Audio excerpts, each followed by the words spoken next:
안녕 친구들, 돌아온 걸 환영해요. 2026년 1월 30일 화성종합실내체육관. 올 시즌 도로공사는 부동의 1위이자 막강한 전력을 자랑하는 최강팀입니다. IBK기업은행은 그 도로공사를 상대로 그동안 모든 경기를 패하며 좀처럼 돌파구를 찾지 못했는데요.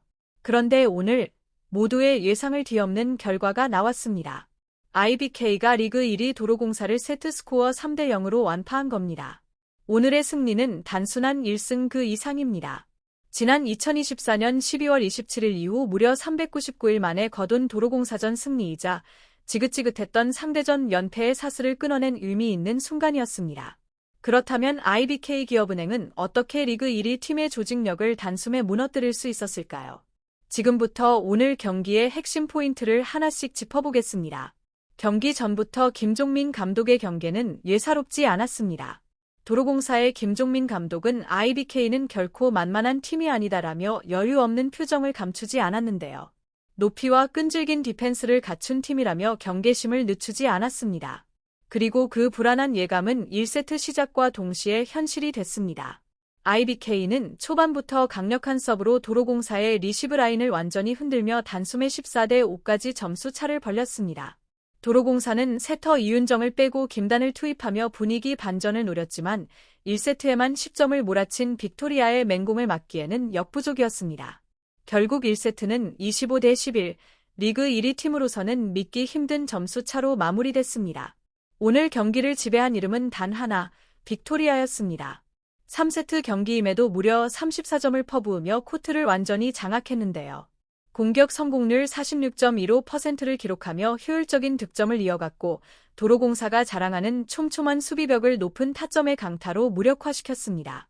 수비 지표 리그 상위권을 달리는 도로공사였지만 빅토리아 앞에서는 수비 위치 선정조차 의미가 없었습니다.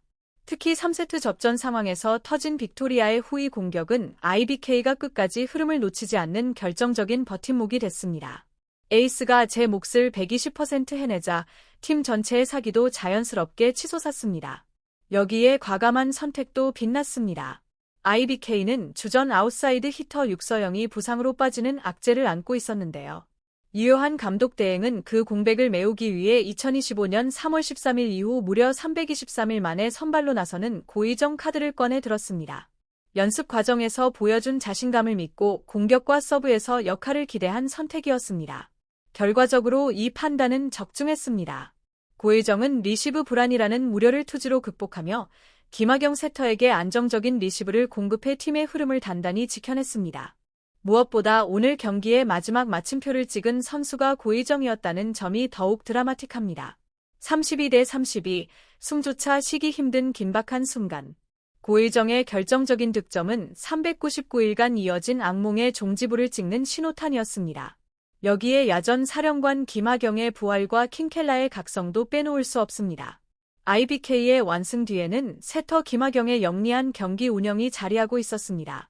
오랜만에 긴 세트를 책임진 김하경은 안정적인 토스로 빅토리아와 킹켈라의 공격력을 극대화했습니다. 단순한 볼 배급을 넘어 2세트 12대 12로 팽팽히 맞선 상황에서 직접 블로킹 득점까지 만들어내며 흐름을 단숨에 뒤집은 장면은 오늘 경기의 명장면 중 하나였습니다.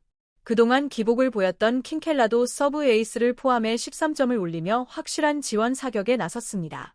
외국인 선수 2명이 동시에 살아나고 세터의 운영까지 안정되자 도로공사는 뚜렷한 대응책을 찾지 못한 채 흔들릴 수밖에 없었습니다.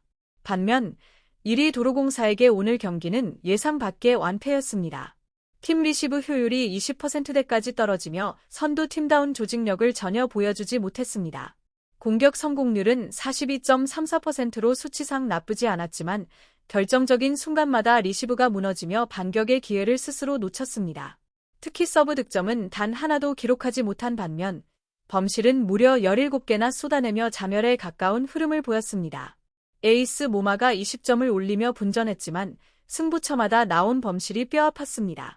대윤아를 투입하며 반전을 노렸던 김종민 감독의 승부수 역시 이미 달아오른 IBK의 기세를 꺾기에는 역부족이었습니다. 오늘 경기의 하이라이트는 단연 3세트였습니다.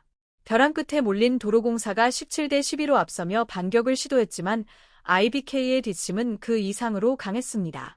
최정민의 블로킹과 킹켈라의 백어택으로 결국 23대 23 동점을 만들어냈고 경기는 34대 32까지 이어지는 역대급 듀스 혈투로 접어들었습니다. 세트 스코어보다 더 높은 점수가 나올 만큼 양 팀의 집중력은 극한에 달해 있었습니다. 이 지옥 같은 랠리의 끝에서 우든 쪽은 IBK였습니다.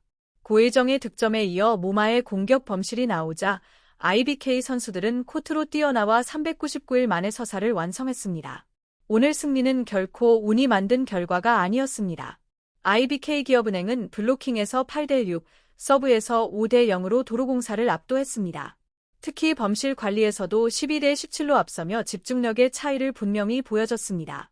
준 플레이오프 진출을 위해 5라운드가 가장 중요하다고 했던 이요한 감독 대행의 말이 그대로 데이터로 증명된 셈입니다. 미들진에서도 최정민과 이주아가 나란히 7점씩을 올리며 중앙을 든든히 지켰고 리베로 임병욱을 중심으로 한 촘촘한 디펜스 역시 빛을 발했습니다. 공수의 조화가 완벽히 맞아떨어지며 1위 팀을 잡아내는 저력의 기반이 되었습니다. 이번 승리로 IBK 기업은행은 승점 39점을 기록하며 3위 현대건설을 승점 3점 차로 바짝 압박하게 됐습니다. 5라운드 첫 경기에서 천적을 잡아내며 얻은 자신감은 앞으로의 순위 싸움에 강력한 동력이 될 전망입니다. 반면 도로공사는 이번 패배로 2위 흥국생명과의 격차를 벌릴 기회를 놓치며 선두 경쟁에 긴장감을 더하게 됐습니다. 과연 IBK는 이 기세를 몰아 봄 배구의 꿈을 현실로 만들 수 있을까요? 오늘 보여준 경기력이라면 결코 불가능한 목표는 아닐 것 같습니다. 여러분은 오늘 경기를 어떻게 보셨나요? 여러분의 생각을 댓글로 남겨주세요. 랭픽스는 언제나 배구 팬 여러분의 목소리와 함께합니다. 공유와 구독, 좋아요.